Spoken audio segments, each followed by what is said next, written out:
Welcome back to all of our viewers, wherever you may be tuning in from. I'm MK Smith. And I'm Bassam Haddad.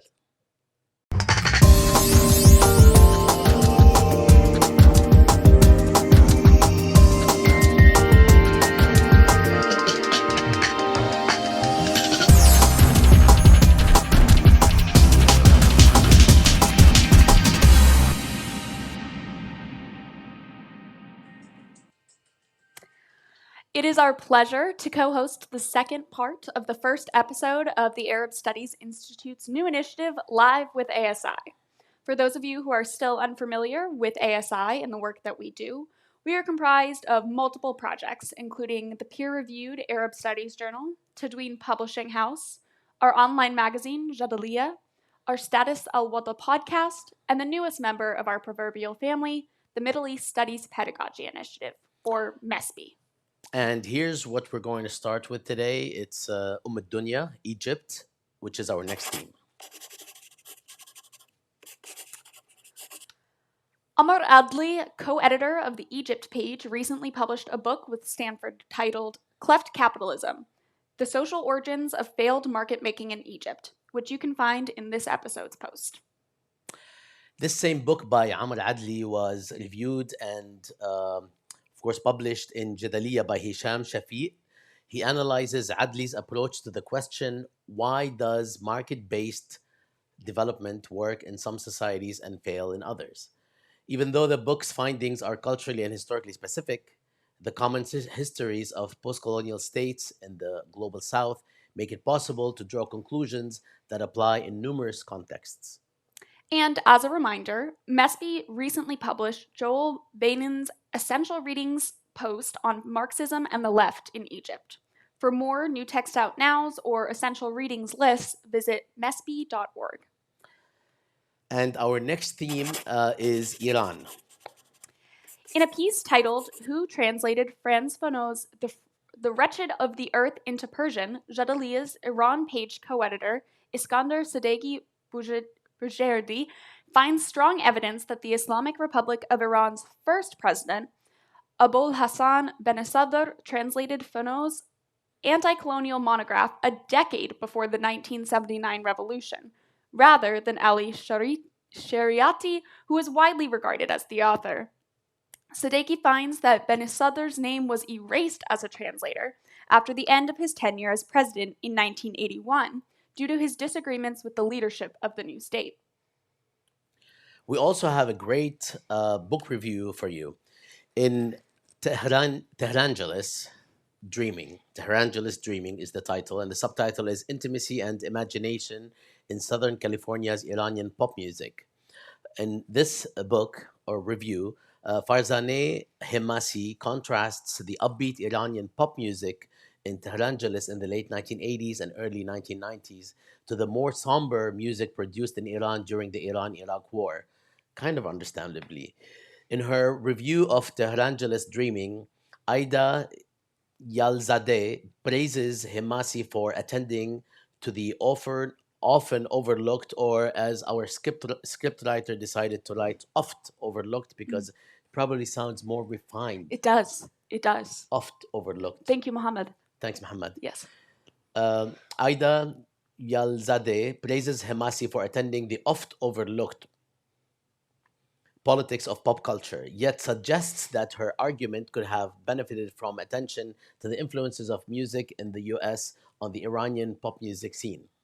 Also be sure to take a look at this episode's post, where you can find the second installment of Status Al-Wada's series on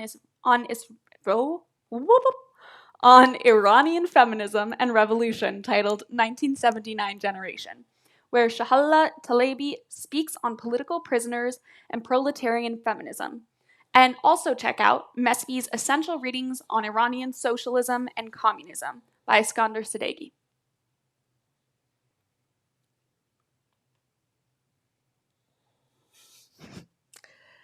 Can you pronounce Iskandar's name again on camera? Do you mind? Iskandar Sadeghi Boujerdi. Iskandar, since you're part of the Iran page so co-editors, can you try to change your last name, because we're having trouble. Other people have had trouble, and it's much easier for us to learn it, for you to change it than for us to learn it. So, yeah. Okay. I conducted an interview with the authors of the recent roundtable titled "Is Abolition Global?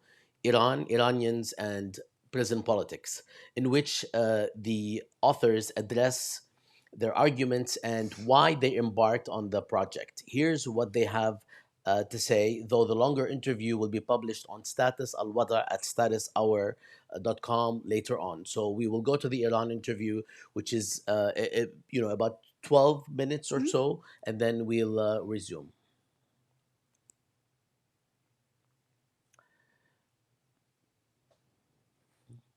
Am I supposed to play it? Or maybe people just want to look at us for maybe 5 seconds more. Okay.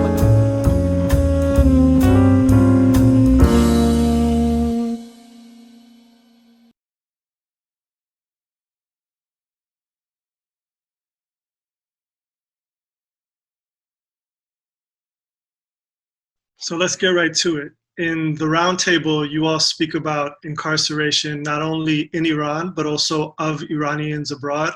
And I'd like Omid to speak on that, on the linkages between the two contexts. But before we do so, I'd like to ask Naveed and Golnar to say a little bit about incarceration in Iran, how you think about incarceration in general, and how you think about it in Iran in particular.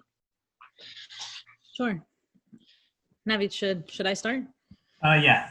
Okay, so thank you all for being here and for having us on the roundtable, Bassam.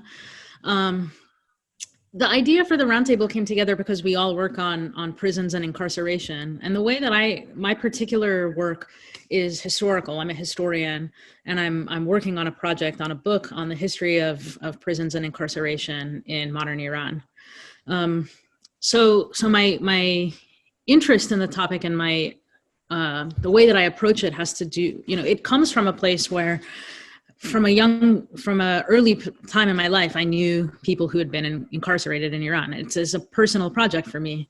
And I don't always, say that as I go, but I think that for a lot of us on this roundtable, that we have connections to people who've been incarcerated. So part of my own thinking comes from that. But historically, what I'm interested in is the transformation of Iran into what I call a carceral society. What do I mean by that? I mean that Iran becomes, really in the early Pahlavi era, a modern state that approaches and solves the issues of several different sort of social issues through new systems of police surveillance, policing, and incarceration. So the idea of citizenship starts to be formed through the idea of having people who are good citizens on the outside and bad criminals or security threats on the inside, right? So this kind of idea of an inside and an outside, of a line between the healthy, safe polity and the socially deviant or degenerate, and the idea that you can actually cure that sort of social deviancy through carceral methods. That comes to be a really important part of the Pahlavi state. So a big part of the book that I'm writing is actually about Pahlavi Iran, because that's when this, enormous sort of institutions of policing and prisons get founded. But the idea that you can solve problems like sexual deviancy or drug use or border crossing or any number of other things that the modern states thinks of as problems through policing and incarceration. So that's what I mean when I say Iran becomes a carceral society. And people have to deal with that. They have to understand how not to get arrested when they go out in the world. So one of the things I always say is that what it means to be modern in Iran, in the United States, and in Australia is that we're all going around all the time trying not to get arrested. We know what things might make us vulnerable to policing, and we try to avoid those things. But some of us can't avoid those things based on issues of social difference, race, gender, class, etc. So that's also a part of the carceral process. You said border crossings, and I'm wondering if I could actually interrupt the flow that I first introduced and ask Omid to speak a bit about that, because in the roundtable, he specifically talks about his understanding of incarceration as a bordering practice. So I'm wondering, Omid, if you could kind of pick up from there and speak about the linkages between talking about incarceration in Iran and how you talk about incarceration and think about incarceration in your work. Definitely. Thanks very much. This whole experience has been wonderful. And like Bassam was explaining to us earlier, I've learned so much from the research of my colleagues as well. It's helped me think about border crossing, bordering practices. It's helped me think about immigration detention, and particularly its relationship with the prison industrial complex, the similarities, the differences, and the continuities. So essentially, my interest in this area came from a number of different fields and a number of different areas of study, but in particular, how Australia, as an outpost of the British Empire, was set up as a penal colony, and how this particular kind of experience, this particular kind of invasion and dispossession of Aboriginal and Torres Strait Islander lands in Australia ended up multiplying, replicating, morphing into different kinds of carceral sites. So very quickly we saw Indigenous peoples taken from their homelands, put into different kinds of carceral sites, different forms of containment. So missions, reserves, cattle stations, different forms of forced labor, essentially slavery. Australia also used islands off its coast as prison sites, as carceral sites for Aboriginal and Torres Strait Islander peoples. We see this changing forms, manifesting in different ways throughout Australia's history, modern history. So during the Second World War, for instance, First and Second World War, Australia detained indefinitely Japanese, Germans, including German Jews, Italians, people that they saw as being a threat to national security, people that they associated with fascism in Europe or in other parts of the world. So essentially, this history of creating prisons, multiplying prisons, creating new technologies, I refer to these not just as carceral technologies, but as bordering practices, because they're associated with so many other things that happen in Australian culture and society and politics. So here, when I think about immigration detention, it's important to identify that in 1992, the Labor government in Australia, so not even the Conservative Party, the Labor government actually began mandatory indefinite detention. And that involved setting up detention centres, putting a lot of money, subcontracting a lot of companies to manage them. And a large number of the people who detained, people who were crossing borders, coming by boat from Indonesia, first going to Indonesia, then trying to seek asylum in Australia by boat, many of these were from Iran. In fact, the number of people coming from Iran seeking asylum in Australia increased dramatically in 2009 in the post-election, after the post-election uprisings. So essentially here I'm trying to give a very brief history of Australia, its relationship to bordering practices, incarceration, and how prisons are linked with immigration detention and border politics. And so off of that, can I actually ask a question of Naveed, which is, once we start to think about borders, we start to think about these kinds of problems in a global context. And one of the themes that's addressed in your roundtable is abolition and abolitionism. And you all start kind of thinking through the prospect of understanding abolition and abolitionism as not just a US-centric phenomenon or movement, but something that can also have a certain kind of purchase and political power abroad, beyond the borders of the territorial United States. So I'm wondering, Naveed, if you could speak a bit about how you understand abolitionism and how you think about it in relation to your research on Iran. Right, thank you. So my own research and how I've become informed about what might be an abolitionist tendency within the history of modern Iran is very much in corresponds to how Golnar understands modernity as basically a condition where you're evading arrest.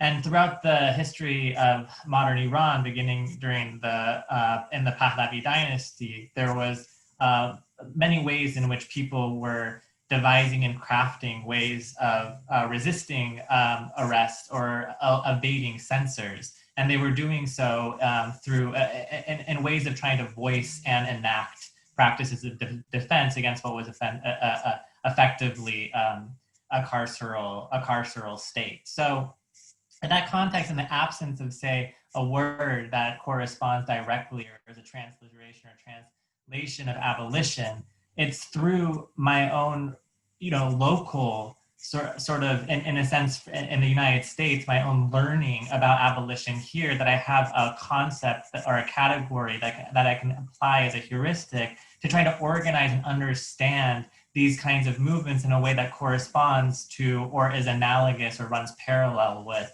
histories of resistance against the carceral state here. So, and in that way, I think that we can write and think about the history of Iran and try to see and perceive abolitionist tendencies or practices, even if, as of yet, there isn't an explicit solidarity, so explicit of an organized solidarity within these two contexts. So while we were doing the roundtable, some events actually took place in Iran where 3 young protesters from the November protests against the fuel hikes in Iran were given a death sentence. And then there was a viral international kind of solidarity campaign with the hashtag Edam Nakonid, do not execute, that effectively delayed, at least for the moment, the death sentence. So I'm wondering if you could each, just to wrap up, speak a bit, perhaps we can come back to you, Golnar, speak a bit, and then to Omid, if you could speak just a bit about this movement, the status of these political prisoners, and how you understand it in relation to your work as scholar activists of abolition. Yeah, for me, this is a remarkable, again, I speak as if I put on my sort of historian hat, and it's a remarkable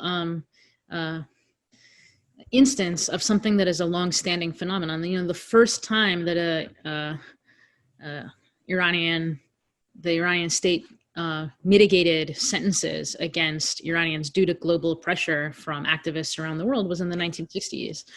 That continued in the 70s and forward. That kind of, spearheaded by expatriate Iranians and by, in many cases, exiled Iranians, but picked up in solidarity by different kinds of movements, right? And that has produced sometimes strange bedfellows, people calling for actually kind of different things, but able to agree on the importance of certain kind of flashpoint cases that show us the issues that are kind of globally resonating. And anti-death penalty work is one of those things. Prisoner of conscience work is another one of those things. In my own work, I try to push on that. I'm extremely sympathetic to those calls and have joined in them as well. I try to push, though, and say that we need to be more capacious about what we mean by political prisoners. What do I mean by that? What I argue and what I believe is that the process by which the overwhelming majority of those who are in Iranian prisons and have been incarcerated in Iran from the 20th into the 21st century, they're not incarcerated on so-called political offenses. Iran, the state itself, delineates between political prisoners on the one hand, who they call security prisoners, and ordinary prisoners on the other.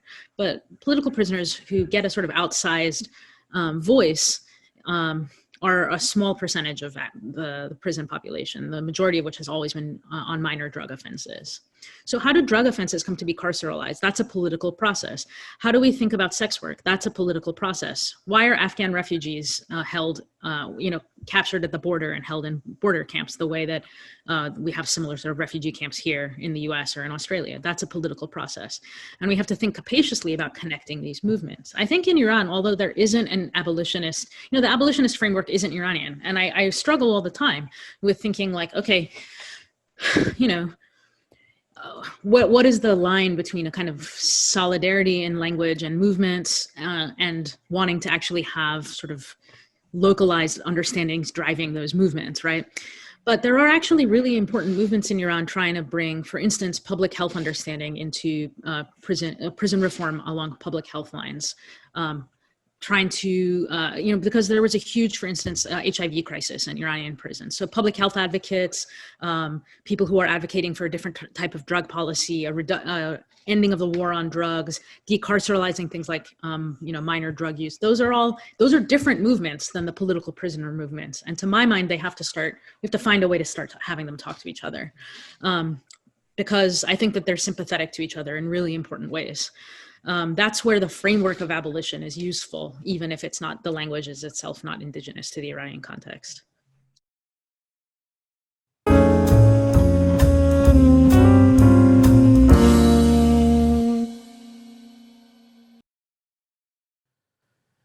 Okay.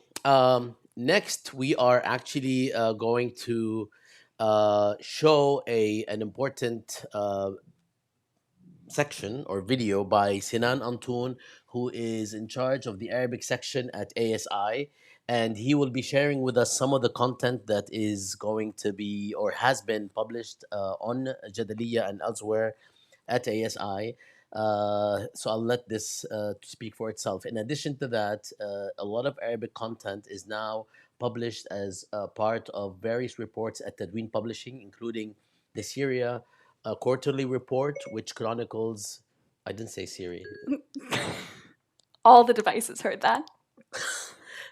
So the Syria quarterly report on Tadween Publishing chronicles important development in Syria on a weekly basis since January 1, 2018. And we are publishing this material in both Arabic and English, as well as important articles written all over the world in Arabic and English, in addition to the developments on a weekly basis. So you can check that out at tadweenpublishing.com. For now, we'll go to Sinan Antoon, who will share with us a few words about the Arabic content. Assalamu alaikum.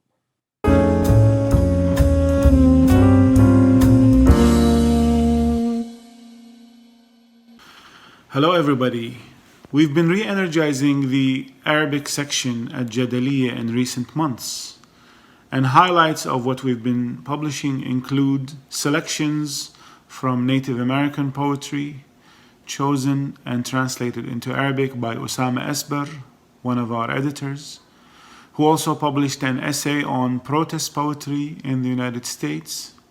I published an essay on rituals of violence and the history of lynching in this country.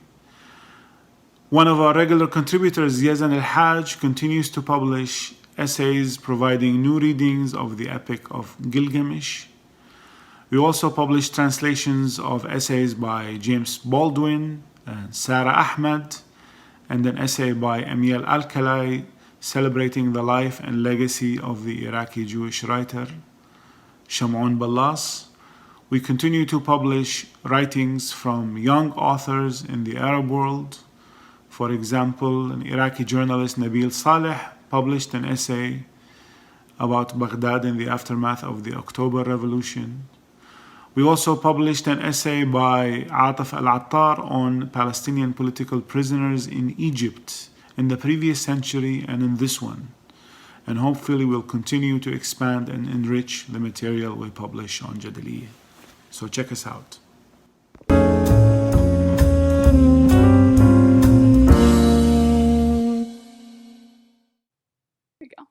Great. Thank you so much to Sinan for providing that review. Just as a side note to any of our listeners who might be learning Arabic, such as myself, I find it really helpful to check out the Arabic section because we have many pieces that are written in Arabic and in English. So it's helpful to do a little bit of translation check. So just a fun little tidbit for people to keep in mind if you're in the process of learning Arabic. Okay, so next up, we are going to talk to you about pedagogy and our most recent content on the topic of pedagogy.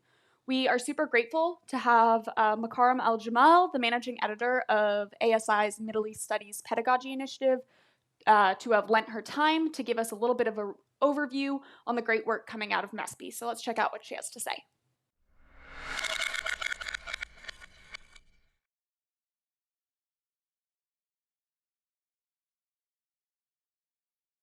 With the vast amount of resources available for Middle East studies, finding and incorporating nuanced materials into our education, both formal and informal, can be an overwhelming task. The Middle East Studies Pedagogy Initiative, or MESPI, takes on that difficult task of curation and material collection for educators and students of a variety of levels through 5 different initiatives. Our most recent peer-reviewed articles review bouquet focused on the topic of race in academic journal articles published from 1979 to 2019 in Middle East studies and related fields. The aforementioned Palestine, Israel, and Race article was part of this bouquet, and it accompanied 2 additional installments, Race in the Middle East and North Africa, and Race and the Middle East in the United States. A significant goal of this particular bouquet is to recognize the uneven terrain of this topic and its relative marginalization thus far in the mainstay of Middle East and North Africa studies. With a growing interest in anti-capitalist thought and politics, our special series on essential readings on the left offers a powerful contribution to the field. As mentioned earlier, we've already published The Left in Mandate Palestine by Moussa Bouderi. In addition to Bouderi's piece, Joel Bynens contributed to this series with Marxism and the Left in Egypt, as did Iskander Sadegh Bourjedi, whose essential readings on Iranian socialism and communism inaugurated this series. In the coming months, we expect to release further installments of this series highlighting the Kurdish left and the left in Turkey. New Text Out Now, or Newton, provides authors and editors of new publications a space to discuss the arguments, methods, and challenges associated with writing, researching, publishing, and teaching their text. A recent Newton by Ali Abdulatif Ahmeda has stirred debate and interest in social media and in academic circles around his new book, Genocide in Libya, Shar, A Hidden Colonial History. Recently published in Libya too, Ahmeda's book challenges what he views as unacceptable silence around the Libyan genocide, which occurred at the hands of Italian fascists during their occupation of the country. Engaging Books is a monthly series featuring new and forthcoming books in the Middle East studies from publishers around the globe, keeping readers up to date on the latest trends in the MENA publishing world. Brill Publishers' selections of texts on Muslim minorities highlights the institutional, collective, and individual factors of Muslims' inclusion and exclusion in Germany, Eastern Europe, and elsewhere. MESPI's newest element is the secondary education module, which is in partnership with the Middle East Studies program at George Mason University and the Centers for Contemporary Arab Studies and Muslim Christian Understanding at Georgetown University. As education at the secondary level is sometimes the only instance in which American students are exposed to content on world regions and their cultures, this project supports raising the level of teaching and scholarship at the secondary level to reflect frameworks for teaching world history and cultures. We're grateful to have Susan Douglas, the Education Outreach Director with the Center for Contemporary Arab Studies, to tell us more about all the features and resources provided within the secondary education module. If any of these projects pique your interest, be sure to check out this episode's post or check out our website at mespi.org.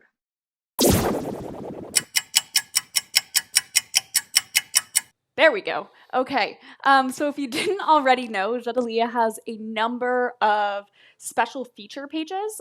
One of these special feature pages is our Quick Thoughts page. The Quick Thoughts page is a space where researchers, scholars, experts can comment on ongoing events or recent events in a brief and incisive way to help our audience better understand in short form what might be going on or developing in the region. We've already shared a few quick thoughts pieces earlier in this episode on Tuesday, and you can also find them in the episode's post, which will include all of the hyperlinks, all the links to everything that we have shared. If you would like to visit a video or an article, or if you'd like to share with anybody, you can also find everything there. But there's one more we wanted to share with you, which MK will do, and I will try to fix the issue, and I can give you the camera there. Oh, thank you. Thank you. Hello, So we have recently had a really fantastic piece produced by Jadaliyya co-editor Lisa Hajar on executive excess. And she explains in this Quick Thoughts piece a right-wing view of presidential power termed the unitary executive theory. The theory advocates of the theory, contend that the president can do whatever they want because they are the president and because their office bestows this power upon them and them alone. This theory was conceived in the mid-1970s during the rise of the quote-unquote new right. This persisted through the Bush administration, which I don't know about you, but I'm shocked. I'm shocked I am to also hear shocked. that Bush employed this theory. And Obama, too. Wow. Mhm. Everything is shocking, left to right. And of course, also being applied under the Trump administration. All of these administrations have made use of this interpretation of executive power.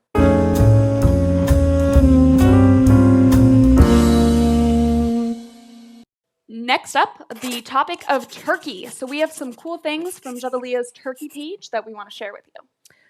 In a piece titled Challenge Accepted, ? Systemic Erasures in Femicide Narratives from Turkey, Ronay Bakan and Sida Saluk examined the challenge accepted hashtag campaign's relationship to the contemporaneous Turkish black and white photo hashtag challenge.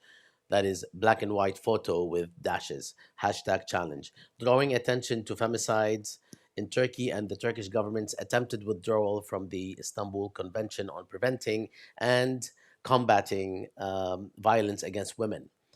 Organized in response to the killing of Pinar Gultekin, a Kurdish citizen of Turkey who was murdered by her ex-boyfriend after being denied police protection. The authors explore how the Turkish campaign erased her Kurdish identity in ways that mirror Turkish state violence against Kurdish women. Now, also on the topic of Turkey, you may have heard some wild analysis of Turkey's move to revert the Hagia Sophia into a mosque. Thankfully, Spiros Sophos' piece titled What is in a Place, Hagia Sophia in the Effective Topography of Populism in Turkey offers a more grounded analysis in which they argue that Turkey's President Erdogan used the move as a diversionary tactic to shift attention from the ontological insecurity of economic and political crises to the tried and true symbolism of defending a purportedly embattled Turkish sovereignty. Sophos argues that the reconversion is emblematic of Erdogan's authoritarian populism, offering the effective and fleeting experience of symbolic sovereignty in place of the substantive popular sovereignty repressed by his system of one-man rule. For more on Turkey, check out this episode's post for a Newton by Saleh Khan Ashiksoz. That was perfect. Was it? It was. Which one? I said three. Everything. Ashikso. A, C with a squiggle at the bottom, and then an I. K, S, O with like two I's up top, not as in two dots, and then a Z. For more on Turkey, check out this episode post for a Newton by Saleh Khan Ashiksoz titled Sacrificial Limbs, Masculinity, Disability, and Political Violence in Turkey.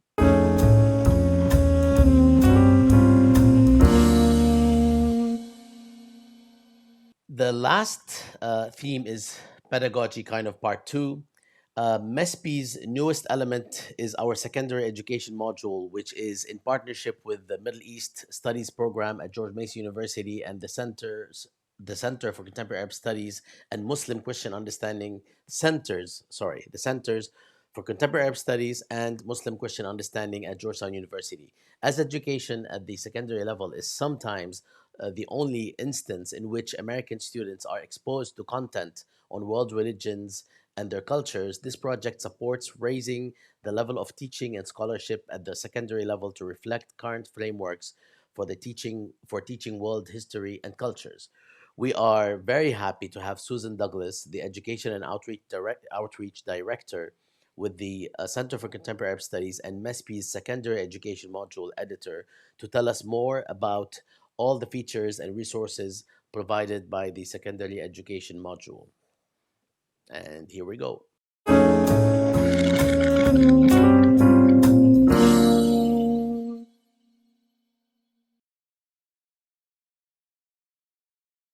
The module offers 4 main sections that highlight quality coverage of essential topics and effective pedagogy.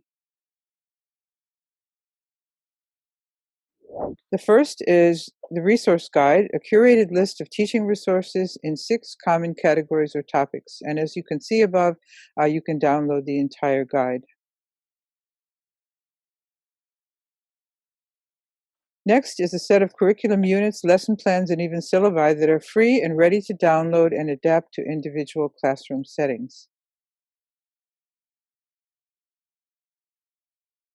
An amazing feature is a spreadsheet that tracks mandated content on the Middle East and North Africa in all state and national academic standards. It's a great tool for researchers in curriculum and textbooks and those seeking to improve coverage of the region by engaging public discourse in regular standards revision cycles. Finally is the section Critical Readings for Educators and engaging important readings on historical background, issues of pedagogical framing and content that support teachers' awareness of larger issues within which they teach. These include MESPI scholarship of interest to secondary educators seeking to keep current on complex scholarly debates, books, and resources. We will be adding new resources to the secondary education module regularly, so make it a regular browsing stop when you visit MESPI. Thank you.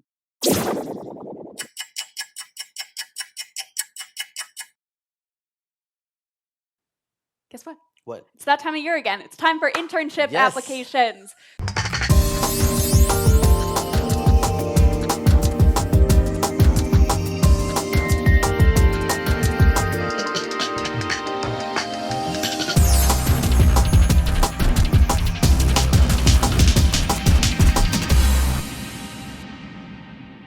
Other positions include audiovisual editors with Status Al Wada podcast. We're also looking for audiovisual producers, specifically for this show. So apologies, we didn't have sound there, but we hope that you did see something that maybe caught your eye. We are a very fun team, not to hype us up, but I will hype us up because Yeah, go ahead. this is, I won't, because it's Corona, so look at this friendship. Lasts a lifetime. Come join us. You won't regret it.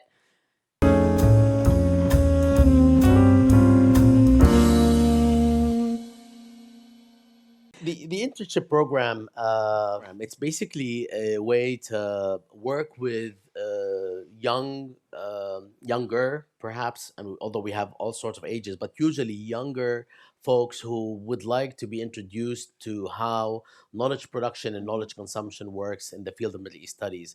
And the people that we actually recruit are very much like the team members we have. As people know, ASI is mostly volunteer based, so it's not like everybody's making salaries and then there's an internship which is slave labor. It's actually very much a situation where everybody is the same. If you stay for a long time, you're doing particular chores or particular duties or particular type of tasks that have a budget line, then you have a stipend. But most interns, we call them researchers internally, actually are immediately team members and immediately become part owners of the project, which is why so many people stay on board even after the internship ends. So we have accumulated literally more than 1,000 people in the past 28 years working with us. And now sometimes we approach 200 people at any point, or 180 or 150 people at any point working with ASI worldwide. So it's actually a great place to work where you can find yourself. It's safe. It's a safe space, non-hierarchical, and allows you to do whatever you want to do, provided that you're bringing something that there is a consensus on it within the team, that it will actually bring some sort of a new knowledge, positive results, or anything of the sort. So please join us, or let your students, your friends know that this is an opportunity on a rolling basis at ASI. Yep, absolutely. Thanks, Bassam. And as we mentioned earlier, you can apply for these positions at arabstudiesinstitute.org. And if you have any questions, please feel free to email us at info@arabstudiesinstitute.org. And with that plea for you to come and join us, because we would love the more the merrier, we will sign off for today. So thank you so much to all who joined us. I'm MK Smith, reporting from Washington, D.C. And my name is Bassam Haddad, signing off here. And you have been awesome. We could tell from the first part on Tuesday. There's been a huge a barrage of support and encouragement and praise. So thank you all very much, and we'll see you next month. See you next month. Salam.